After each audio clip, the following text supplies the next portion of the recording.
Est-il préférable de vivre dans un contexte souple ou rigoureux?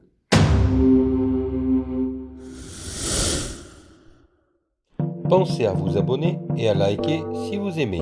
Merci. Sur un plan social tout d'abord, ou sur le plan sociétal, c'est-à-dire notre société, et sur un plan personnel. Sur un plan sociétal, je dirais que nous vivons, nous, en France, dans un pays qui est connu et reconnu à l'étranger, dans différents pays, comme étant un pays de liberté. Le pays des droits de l'homme, le pays de la souplesse. Alors, bien entendu, on ne peut pas vivre sans qu'il y ait des lois que l'on tente de faire appliquer un tant soit peu, c'est logique. Mais par rapport à nos voisins germaniques en particulier, c'est vrai qu'en France, nous avions la chance, et je dis bien nous avions la chance, de jouir d'une certaine souplesse. Certains auraient pu dire d'ailleurs laxisme, c'est ce qui nous était reproché dans ces pays voisins. Depuis une certaine évolution en 2020 et 2021, eh bien, nous avons l'impression, nous tous en France, que notre liberté se restreint, se restreint.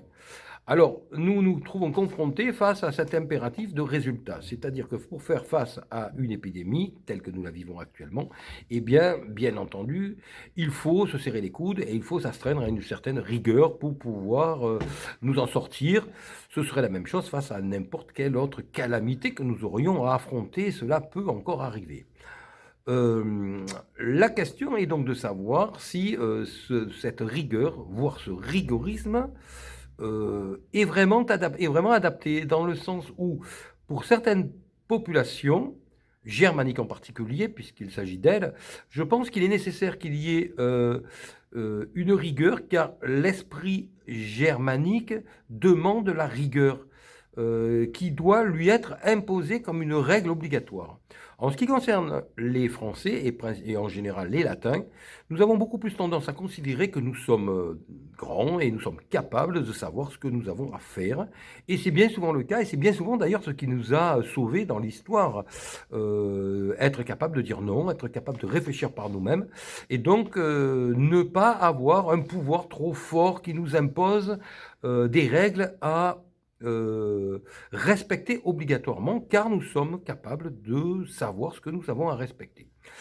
La question qui se pose donc actuellement, en 2020 et 2021, est que nous nous retrouvons face à une politique qui n'est pas adaptée à nous, Français, et donc qui n'est pas sûr que les résultats soient bons. Je dirais même que je me demande si les résultats ne sont pas plus mauvais du fait qu'il y a trop de rigueur. Et donc, à partir du moment où il y a une rigueur qui ne convient pas à une population qui réagit mieux à la souplesse et à l'intelligence et à la réflexion, eh bien, nous nous trouvons confrontés à un poids qui affronte par le poids mort ces décisions qui nous sont imposées, qui seraient peut-être justifiées, mais la manière d'appliquer les choses ne convient pas, je dirais. Donc, j'ai abordé ici ce problème de la rigueur, du système bloqué à l'échelle d'une société, d'un pays. Je l'aborde maintenant au niveau individuel. Au niveau individuel, eh bien, il en va de même. Nous avons la possibilité de vivre en réglant notre vie de manière extrêmement rigoureuse, rigoriste, voire rigoriste, de manière à avoir des résultats. Avoir une vie réglée, ça veut dire manger de manière saine, ne pas faire d'écart, se coucher à des horaires réguliers, vivre de manière réglée, avoir une vie réglée. Bien entendu, il est évident que cela est mieux qu'avoir une vie totalement déréglée, manger n'importe quand, n'importe quoi, dormir à n'importe quelle heure, etc. Bien entendu, la question est de savoir si le fait de s'imposer des règles trop rigoureuses, finalement, n'apporte pas plus de stress qui, en soi, vont apporter beaucoup plus d'inconvénients que d'avantages, et au bout du compte auront peut-être l'effet inverse sur notre santé, du fait que le stress, par exemple, qui peut être généré par trop de rigueur, voire de rigorisme, peut avoir des effets beaucoup plus néfastes qu'un petit peu de souplesse, où certains écarts peuvent être tolérés, voire éventuellement certains excès dans une vie malgré tout relativement réglée. Et donc, si la vie étant considérée, je terminerai avec cela, comme une horloge qui contient des rouages, eh bien, il vaut peut-être mieux qu'il y ait plusieurs rouages qui se frottent, qui doivent se graisser, qui doivent s'entendre entre eux, de manière à ce que la mécanique fonctionne dans son ensemble correctement pour les différents rouages qui composent la mécanique ou l'horloge, plutôt qu'une mécanique ou une horloge à un seul rouage unique qui impose donc un fonctionnement auquel il n'y a pas d'autre choix que de s'adapter, sinon ça ne fonctionne pas. Alors, je fais référence ici à des personnes qui parfois ont une rigueur absolument stricte, très louable, pour une vie extrêmement saine. Cela peut se comprendre, mais cela ne laisse absolument pas de place pour un rouage. Cela veut dire qu'on se trouve dans ce cas-là, dans une vie quasiment intégriste, où où la seule possibilité qui existe, c'est s'adapter, se plier à une règle à laquelle il n'est pas possible de déroger. Alors je pense là, par exemple, à des personnes qui ont un esprit un petit peu militaire. Eh bien, oui, bien sûr, il faut avoir une vie déréglée, comme je l'ai expliqué précédemment. Mais pour des enfants, par exemple, eh bien, il est parfois nécessaire pour leur évolution qu'ils puissent avoir le pas de travers qu'il est possible de faire pour pouvoir par la suite le rectifier. Si le rouage est tellement rigoureux que l'on ne peut pas faire de pas de travers, eh bien on ne pourra jamais revenir à la ligne droite. Et donc on va se retrouver à ne pas laisser d'air, à ne pas laisser la possibilité de tester autre chose à un enfant, par exemple, ou à un conjoint, ou à quelqu'un d'autre qui éventuellement soit partage notre vie, ou à notre entourage, comme par exemple un voisinage, par exemple. Eh bien on ne va pas laisser de latitude. Et donc, le moindre écart étant immédiatement réprimé, la seule possibilité est soit l'affrontement, soit la fuite.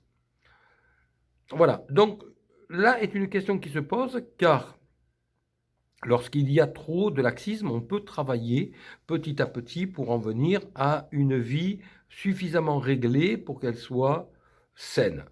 Lorsqu'il y a trop de rigueur, eh bien, malheureusement, la personne qui impose trop de rigueur ne permet pas aux autres de respirer et ne leur laisse que deux possibilités, soit l'affrontement, soit la fuite. Et bien entendu, dans les deux cas, ils ne comprennent pas. Je pense ici, par exemple, à des parents d'élèves qui sont militaires de carrière, par exemple, qui sont des personnes de très bonne volonté et qui considèrent qu'ils détiennent la vérité pour leur enfant et que leur enfant n'a rien d'autre à faire que d'écouter la voix de la raison. Alors bien sûr, cela se comprend. Bien sûr, cela se le comprend lorsque l'on pense détenir la vérité, la raison, que l'on veuille en faire bénéficier l'autre, voire ses enfants, voire un conjoint. Bien sûr, cela est compréhensible. Mais il faut comprendre la personne qui se retrouve dans la situation où elle est écrasée par un poids, par une rigidité, par une rigueur qui n'émane pas d'elle, qui à un moment donné va devenir tellement pesante que la seule solution, comme je l'ai déjà dit, c'est soit la fuite, soit l'affrontement amenant forcément plus ou moins aussi à la fuite. Donc il y a à réfléchir au niveau personnel, mais également au niveau sociétal. Si nous nous retrouvons dans une société trop rigoriste, à un moment donné, cela amène à avoir envie de fuir ailleurs. J'ai eu vécu, moi, personnellement, plusieurs années dans un de ces pays, donc c'était en Allemagne. Eh bien, pour moi, français, la vie germanique, avec tous les avantages qu'elle contenait, qu'elle comportait, à un moment donné, m'a amené à fuir, alors que je gagnais beaucoup mieux ma vie qu'en France. Eh bien, pour le même métier, je gagnais un salaire multiplié par 2. Eh bien, malgré cela, j'ai préféré rentrer en France pour cette qualité de vie que nous avons en France, du fait qu'il y a certes des lois, il y a des règles, où il y avait jusqu'à l'épisode du Covid en 2020-2021, mais qu'une certaine souplesse permettait quand même de se sentir libre, ce qui n'était pas le cas à l'époque de mon point de vue, de ma perception, en Allemagne. Maintenant, nous nous retrouvons en France dans une rigueur à la germanique qui, à mon avis, ne correspond pas à l'esprit du français. Cela commence à poser question, commence à me poser problème. Je sais que je ne suis pas le seul dans ce cas-là et je pense qu'une réflexion doit être menée très sérieusement à ce sujet-là.